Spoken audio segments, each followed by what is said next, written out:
দেখো, আমি যদি শুধু রাজ্যের জায়গা থেকে দেখি তাহলে বলবো যে ইতিমধ্যেই রাম মন্দির ইস্যু বিরাট প্রভাব তৈরি করে ফেলেছে। বিজেপির তরফ থেকে যে প্রচার অভিযান চলছে সেটা একটি উদ্দেশ্য, সামনে লোকসভা নির্বাচন, সুতরাং ভোটারদেরকে রামমুখী করো। এবং এটা পরিষ্কার যে দেখো, রাম মন্দির হবে, মন্দির পূজা অর্চনা হবে, সেটা স্বাভাবিক, কিন্তু রাজনৈতিক দল যখন তার মধ্যে ঢোকে তার মানে বুঝতে হবে যে একে পলিটিসাইজ করতে চাইছে, অর্থাৎ রামকে পলিটিসাইজ করে ভোটটা চাইছে। মানে পরিষ্কার তৃণমূল কংগ্রেসের যে সম্প্রতি, সেটা হলো বিজেপিকে কাউন্টার করার জন্য। এটা কার্যত বায়নারি পলিটিক্স বা দ্বিমেরুকৃত রাজনীতির ক্ষেত্র থেকে দুটো প্লেয়ার দুই রকমভাবে খেলছে। বিজেপি খেলছে হিন্দুদের জন্য, মমতা বন্দ্যোপাধ্যায় বা তার দল বা তৃণমূল কংগ্রেস খেলছে সংখ্যালঘু ভোটটাকে নিশ্চিত করবার জন্য। ফলে Ram Mandir is very much issue, এবং এই ইস্যুটা রাজ্য রাজনীতিতে তীব্রভাবে এসেছে। রাম মন্দির ইস্যু ডেফিনেটলি বিজেপির কোর ভোট ব্যাংককে আরও কনসলিডেট করবে সারা দেশে, সেটা তাদের পক্ষে ইতিবাচক তো বলাই।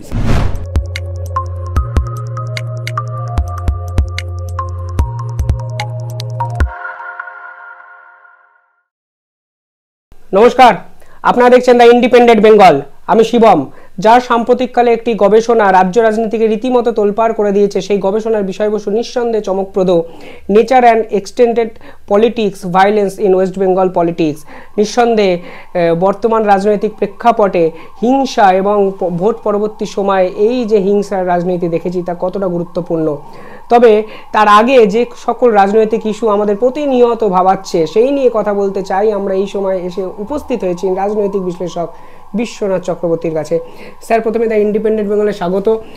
যে প্রশ্ন করতেই হয় টিভি থেকে শুরু করে সোশ্যাল নেটওয়ার্ক, একটাই তো ইস্যু, রাম মন্দির। এই রাম মন্দির ইস্যু বর্তমান রাজনৈতিক প্রেক্ষাপটে দেশে এবং রাজ্যে কতটা গুরুত্বপূর্ণ বলে আপনি মনে করেন স্যার? দেখো, আমি যদি শুধু রাজ্যের জায়গা থেকে দেখি তাহলে বলবো যে ইতিমধ্যেই রাম মন্দির ইস্যু বিরাট প্রভাব তৈরি করে ফেলেছে, এবং বিজেপির তরফ থেকে যে প্রচার অভিযান চলছে সেইটা একটি উদ্দেশ্য, সামনে লোকসভা নির্বাচন, সুতরাং ভোটারদেরকে রামমুখী করো। এবং এটা পরিষ্কার যে দেখো, রাম মন্দির হবে, মন্দির পূজা অর্চনা হবে, সেটা স্বাভাবিক, কিন্তু রাজনৈতিক দল যখন তার মধ্যে ঢোকে তার মানে বুঝতে হবে যে একে পলিটিসাইজ করতে চাইছে, অর্থাৎ রামকে পলিটিসাইজ করে ভোটটা চাইছে। এবার বিজেপি বলতেই পারে যে রাজনীতি এবং ধর্মের মধ্যে সম্পর্ক আমরা সংযুক্ত করেই দেখি, সেটা তাদের রাজনীতি। কিন্তু আর উল্টো দিকে আরেকটা রাজনীতি আছে, সেটা হলো যে ধর্ম এবং রাজনীতির মধ্যে বিচ্ছেদ তৈরি করে, অর্থাৎ ধর্ম এবং রাজনীতি সরাসরি মিশবে না। মানে এই নয় যে ধর্মকে বাদ দিয়ে রাজনীতি, মানে নিশ্চয়ই রাজনীতিবিদরাও ধর্মের সাথে যুক্ত থাকবেন, কিন্তু ধর্মকে ব্যবহার করবেন না রাজনৈতিক কারণে।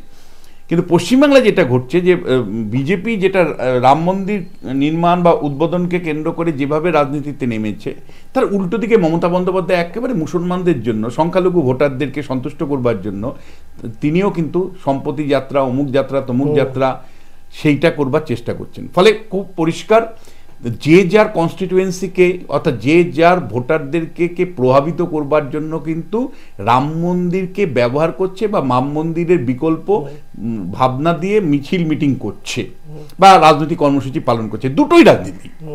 অর্থাৎ বিজেপি যদি রাম মন্দির উদ্বোধনকে কেন্দ্র করে বাড়ি বাড়ি প্রচার থেকে শুরু করে মিটিং মিছিল বা ভাবনা উস্কে দেওয়া, এটা যদি এক হিন্দু ভোটের কনসলিডেশনের জায়গা থেকে রাজনীতি করে থাকে, তার বিকল্প, অর্থাৎ খুব সরাসরি সেইটাকে ইস্যু করে তার বিকল্প ভাবনায় তুমি সম্প্রীতি ইত্যাদি নাম করে, আচ্ছা, তো পশ্চিমবাংলায় যখন একাধিক গোষ্ঠীগত দাঙ্গা হয়েছিল বা গোষ্ঠীগত অবস্থান হয়েছে, তখন তো আমি সম্প্রতি খুব একটা রাজনৈতিক দলকে দেখিনি।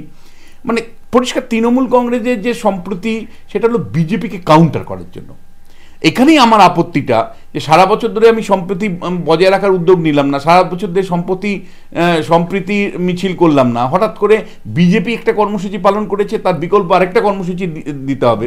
এটা কার্যত বায়নারি পলিটিক্স বা দ্বিমেরুকৃত রাজনীতির ক্ষেত্র থেকে দুটো প্লেয়ার দুই রকমভাবে খেলছে। বিজেপি খেলছে হিন্দুদের জন্য, মমতা বন্দ্যোপাধ্যায় বা তার দল বা তৃণমূল কংগ্রেস খেলছে সংখ্যালঘু ভোটটাকে নিশ্চিত করবার জন্য। ফলে Ram Mandir is very much issue, এবং এই ইস্যুটা রাজ্য রাজনীতিতে তীব্রভাবে এসছে। সবচেয়ে বড় চ্যালেঞ্জ এই অবস্থাতে যে দুটো শিবির তো তাদের মতন করে খেলছে, তাহলে তৃতীয় শিবিরের কি হবে?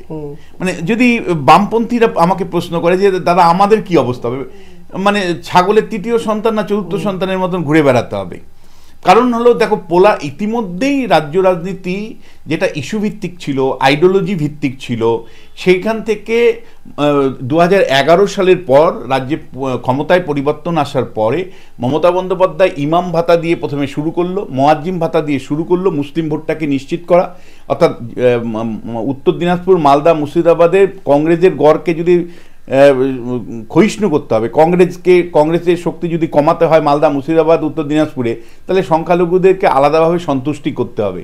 ফলে সেইখানে মুয়াজ্জিম ভাতা, ইমাম ভাতা ইত্যাদি সংখ্যালঘু মানে তোষণের যে ইস্যুগুলো আসে, তাকে কাউন্টার করে বিজেপি হিন্দু ভোটের কনসলিডেশন করতে রাস্তায় নেমে পড়ল। ফলে হিন্দু এবং মুসলিম ভোটারদেরকে তাদের মতন করে ব্যবহার করা, তাদের প্রজেক্ট করা যে রাজনীতি, সেই রাজনীতির কিন্তু আইডেন্টিটি রাজনীতি আমরা বলি, এবং ধর্মীয় আইডেন্টিটির জায়গা থেকে পশ্চিমবাংলাতেও কিন্তু হচ্ছে। আইডিওলজি এখন গুরুত্বপূর্ণ নয়, ইস্যু গুরুত্বপূর্ণ নয়, সেখানে কিন্তু সত্যি বলতে লেফট কংগ্রেসের খুব একটা কিছু করার নেই। যদি করতে হয় তাহলে আমি তোমাকে যেটা বারবার বলি সেটা হলো, লেফট কংগ্রেসকে মানুষের ইস্যুগুলোকে নিয়ে কর্মসূচি পালন না করে জীবন মরণ মানে বিসর্জন দিয়ে যদি গণ আন্দোলন গড়ে তুলতে পারে এবং একটার পর একটা ইস্যুকে যদি আদায় করে নিতে পারে, অর্থাৎ দাবিগুলো আদায় করে নিতে পারে, কৃষকদের দাবি হতে, শ্রমিকদের দাবি হতে পারে, বেকারদের দাবি, সেগুলো যদি আদায় করে নিতে পারে, তবেই একমাত্র এই বায়োনারি থেকে বেরিয়ে আসা যাবে। নাহলে কর্মসূচি বা মিটিং মিছিল দিয়ে শুধু হবে না। স্যার, বামেরা বলছে যে গীতা পাঠ চণ্ডীপাঠের বদলে সহজ পাঠ করা একটা জিনিস। নাম্বার 2, মুখ্যমন্ত্রীও রাম মন্দিরের বিকল্প পুরীর জগন্নাথ মন্দিরের মতো দীঘার জগন্নাথ মন্দির করছে।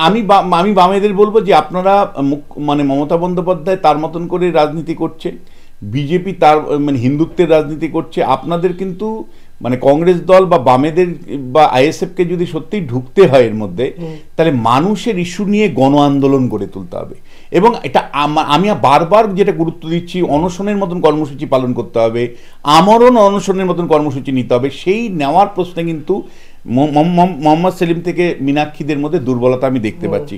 সরকারকে বাধ্য তুমি যদি করতে পারো, এত ইস্যু, এত মানুষ, পশ্চিমবাংলার মানুষের মতন এত সাফারিং ভারতবর্ষে কোনো রাজ্যে নেই, কিন্তু পশ্চিমবাংলার মানুষ তারপরেও শাসক দলের পক্ষে বারবার ভোট দিচ্ছে।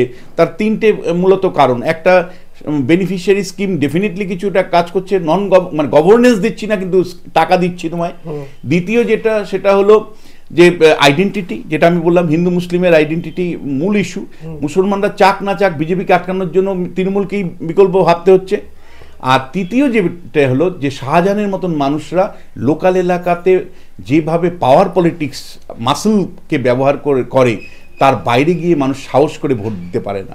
ফলে এই 3টে জায়গা থেকেই যদি দেখো, তাহলে কিন্তু বাম কংগ্রেসকে যে এই রাম মন্দিরের ইস্যুর বাইরে গিয়ে যে নিজের অস্তিত্ব জাহির করতে হয়, তাহলে মানুষের ইস্যুগুলোকে নিয়ে লাগাতার অবস্থান, ধর্মঘট, এই জায়গাতেই পৌঁছতে হবে। সেটা বামেরাদের মধ্যে আমি কোনো এনকারেজমেন্ট বা লিডারশিপ আমি দেখতে পাচ্ছি না। স্যার, রাম মন্দিরটা অ্যাকচুয়াল লাভটা কাদের হবে, বিজেপি না তৃণমূলের? একদম সরাসরি যদি প্রশ্নে আসি, বিজেপির কোর যে ভোট ব্যাংক, বিজেপির কোর ভোট ব্যাংক কিন্তু কনসলিডেট হবে। কোর ভোট ব্যাংক মানে কি? এটা নির্বাচনী রাজনীতি বিরাট লাভ হবে না।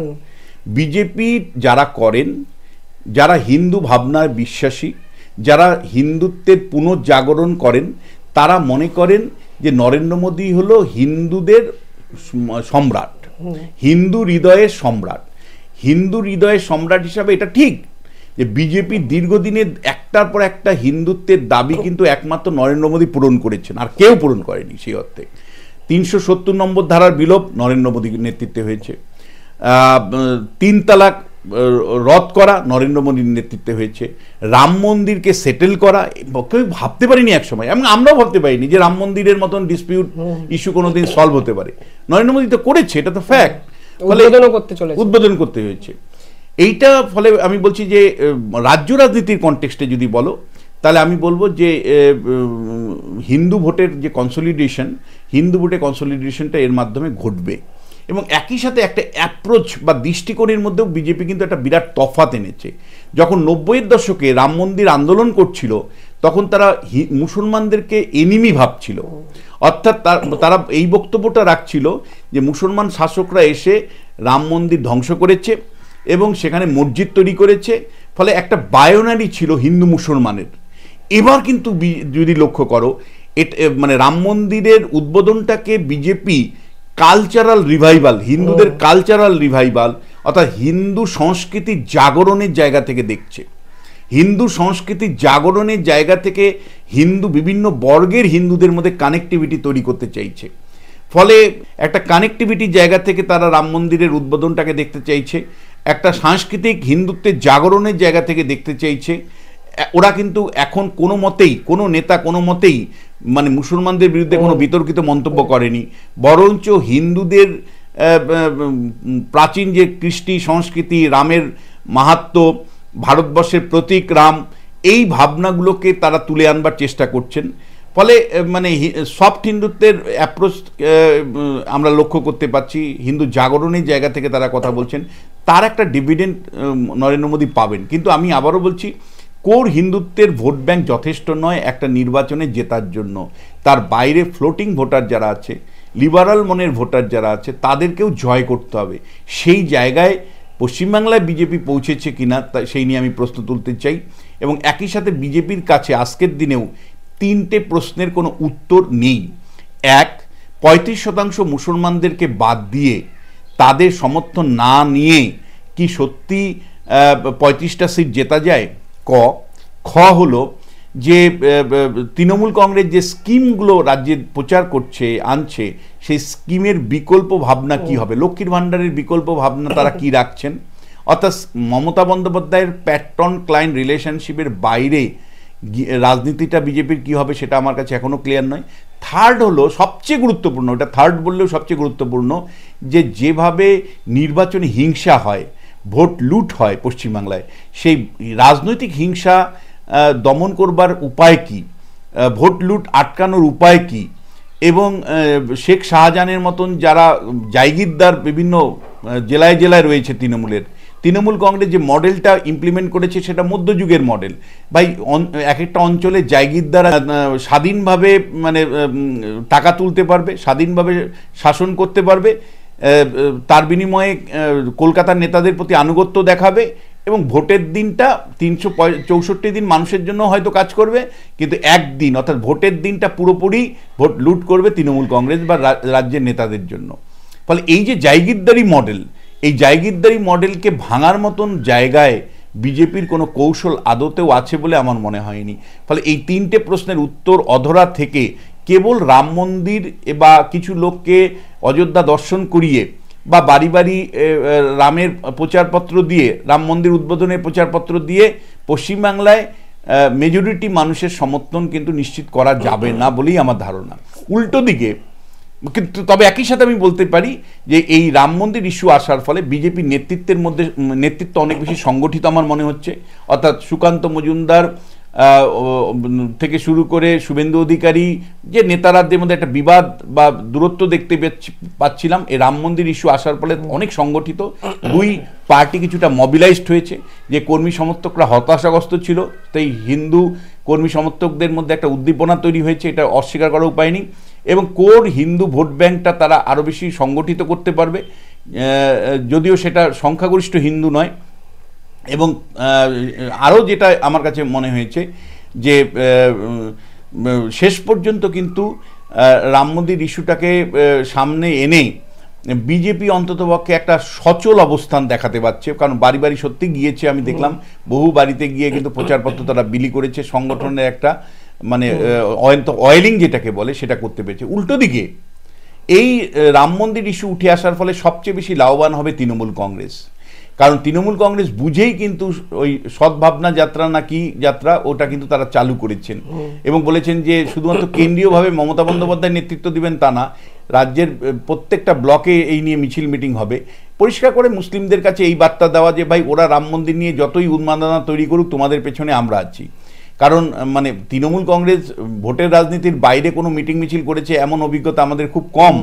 ফলে এই মিটিং মিছিলটার সাথে সরাসরি ভোটের রাজনীতির সম্পর্ক থাকবে, মুসলিম ভোটকে কনসলিডেট করবার জন্য একটা উদ্যোগ, এবং সেই উদ্যোগ তারা সফল হবে বলেই আমার মনে হয়, যদি না আইএসএফ বাম কংগ্রেস একটা খুব জোরালো ভিজিবল অল্টারনেটিভ হিসেবে উঠে আসে। দার্জিলিংয়ে চা বাগান ঘেরা কমলালেবুর গ্রাম সৌরিনীতে এবং দাওয়াইপানিতে ঘরে বসেই কাঞ্চনজঙ্ঘার দৃশ্য উপভোগ করতে আড্ডাহাট হোমস্টে বুক করুন 9836499678 নম্বরে। স্যার, হিন্দি বেল্ট যেটা নরেন্দ্র মোদীর কোর ভোট ব্যাংক, রাম মন্দির সেখানে নিঃসন্দেহে একটা ইস্যু। যদি লোকসভা নির্বাচনের সাপেক্ষে দেখেন, বিভিন্ন অঞ্চল কেন্দ্রিকে এই রাম মন্দিরের আদৌ কি কোনো ভ্যালু আছে? কারণ রাম মন্দির লোকসভা নির্বাচনের প্রায় 3 মাস আগে উদ্বোধন হচ্ছে। আলটিমেটলি নির্বাচনের কথা মাথায় রেখেই হয়তো সময়টা বেছে না। আমি বলবো নিশ্চয়ই, কিন্তু আমি সাধারণভাবে বলবো যে বিজেপি যারা হিন্দু ভাবনার দ্বারা বিজেপির মধ্যে তো একটা বড় অংশ আছে যারা হিন্দুত্বকে আবার পুরনোভাবে প্রতিষ্ঠা করতে চায়। তারা মনে করে প্রাচীন ভারতবর্ষটাকে নির্মাণ করতে হবে, মধ্য ভারতবর্ষ বা কলোনিয়াল পিরিয়ড তারা বলেন। মানে আমরা সাধারণত ছোটবেলায় পড়ে এসেছি উপনিবেশিক শাসনকাল মানে ব্রিটিশ শাসনকাল, কিন্তু বিজেপি বিশ্বাস করে যে উপনিবেশিক শাসনকাল শুরু হয়েছিল মোহাম্মদ ঘুরির দিল্লি দখলের মধ্য দিয়ে, অর্থাৎ 1192 সাল থেকে তরায়ানের যুদ্ধে পরাজয়, পৃথ্বীরাজ্যের পরাজয়ের মধ্য দিয়ে বলা যায় যে এখানে কলোনিয়াল শাসন শুরু হয়েছিল। ফলে কলোনিয়াল শাসন হিসাবে তারা মুসলিম শাসকদের বা বাইরের থেকে যারা মুসলিম শাসক এসেছিলেন তাদেরকেও যেমন বলে, আবার একইভাবে ব্রিটিশদেরও বলে। ফলে এই মানে কোর হিন্দুত্ব ভাবনায় যারা বিশ্বাস করে তারা কনসলিডেট হবে। নরেন্দ্র মোদী যদি খুব খারাপ রেজাল্টও করে লোকসভায়, এই কোর ভোট ব্যাংকটা কিন্তু তার অটুটই থাকবে, অর্থাৎ বিজেপির ভোট পার্সেন্টেজ কিন্তু বিরাট কিছু নেমে যাবে, কমে যাবে এমন সম্ভাবনা একেবারেই থাকবে না। কারণ নরেন্দ্র মোদীর শাসনকালটা হিন্দুরা মনে করে এটা স্বর্ণযুগ। মানে প্রাচীনকালে যদি গুপ্ত সাম্রাজ্যকে স্বর্ণযুগ বলা হয়, তাহলে মানে আধুনিক মানে ভারতবর্ষের হিন্দুদের জন্য, আমি আবারও বলছি, এটা সেকুলার যারা তারা আমাকে ইমিডিয়েটলি আক্রমণ করবেন, প্লিজ করবেন না, একজন বিশ্লেষক হিসাবে বলছি, যারা মানে মনে প্রাণে হিন্দুদের জাগরণ চায় বা হিন্দু ভাবনার জাগরণ চায়, তাদের কাছে নরেন্দ্র মোদী হলো হিন্দু ভাবনার হৃদয় সম্রাট। এবং তারা মনে করেন যে নরেন্দ্র মোদী ছিল জন্যই সম্ভব হয়েছে আবার নতুন করে হিন্দুত্বকে জাগৃত করা, রাম মন্দির প্রতিষ্ঠা করা, 3 তালাক রোধ করা, 370 নম্বর ধারা বিলুপ্ত সাধন করা, কাশ্মীরকে মূল ভারতবর্ষের সাথে যুক্ত করা। ফলে সব মিলে তুমি যদি লক্ষ্য করো তাহলে তারা মনে করেন যে আধুনিক হিন্দুত্ব ভাবনা চিন্তার জাগরণের ক্ষেত্রে নরেন্দ্র মোদী গুরুত্বপূর্ণ। যেমন করে দীর্ঘ হিন্দু ধর্মের পিছিয়ে যাওয়ার পরে এক অরঙ্গজেবের বিপরীতে যখন শিবাজি উঠে আসলো, মহারাষ্ট্র থেকে শিবাজি অরঙ্গজেবকে প্রতিহত করবার জন্য যখন এগিয়ে আসলো, শিবাজির নেতৃত্বে একটা হিন্দু জাগরণ ঘটেছিল। যদিও সেটা একেবারে মুসলিমদেরকে বাদ দিয়ে তা নয়, তবে হিন্দুত্বের ভাবনা চিন্তার জাগরণ মারাঠা সাম্রাজ্যের মধ্য দিয়ে আমরা দেখেছি। শিবাজির শাসন ব্যবস্থায় অনেক মুসলিমদেরকে অন্তর্ভুক্ত করা হয়েছিল বটে, কিন্তু সেটাও হিন্দুত্বের ভাবনার ছত্রছায়ায়। যেমন করে নরেন্দ্র মোদী মন্ত্রিসভাতেও হয়তো একজন মুসলিম আছেন বা মুসলিম ভোটের একটা অংশ নরেন্দ্র মোদী পান, কিন্তু ওভারঅল হিন্দুত্বের যে ভাবনা বা ব্র্যান্ড সেইটা কিন্তু তিনি প্রতিষ্ঠা করতে পেরেছেন। রাম মন্দির ইস্যু ডেফিনেটলি বিজেপির কোর ভোট ব্যাংককে আরও কনসলিডেট করবে সারা দেশে, সেটা তাদের পক্ষে ইতিবাচক তো বলাই। শীতকালে সুন্দরবন ভ্রমণের নির্ভরযোগ্য একমাত্র নাম সাগর সঙ্গম ট্রাভেলস।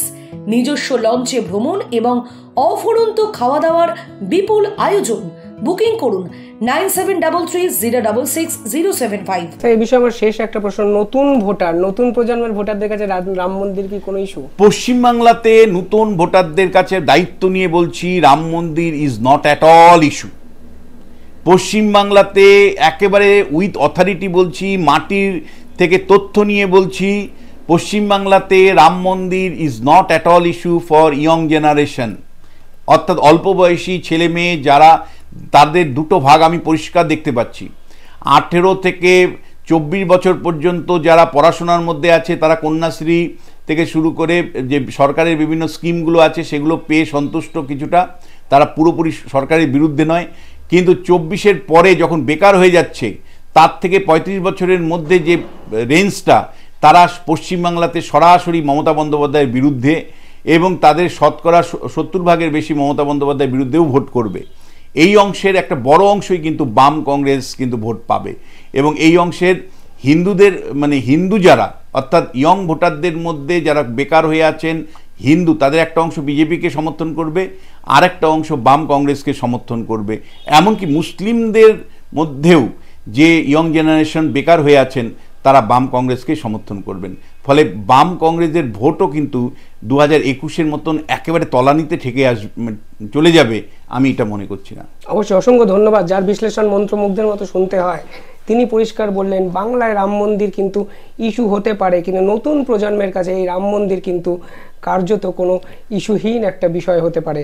কারণ যেখানে দুর্নীতি আছে, চাকরি আছে, একাধিক ইস্যু আছে, নতুন প্রজন্ম হয়তো সেই ইস্যুগুলোকে আঁকড়ে ধরে লোকসভা নির্বাচনে প্রথমবারের জন্য গণতান্ত্রিক অধিকার প্রয়োগ করার জন্য যাবেন। দেখতে থাকুন দ্য ইন্ডিপেন্ডেন্ট বেঙ্গল।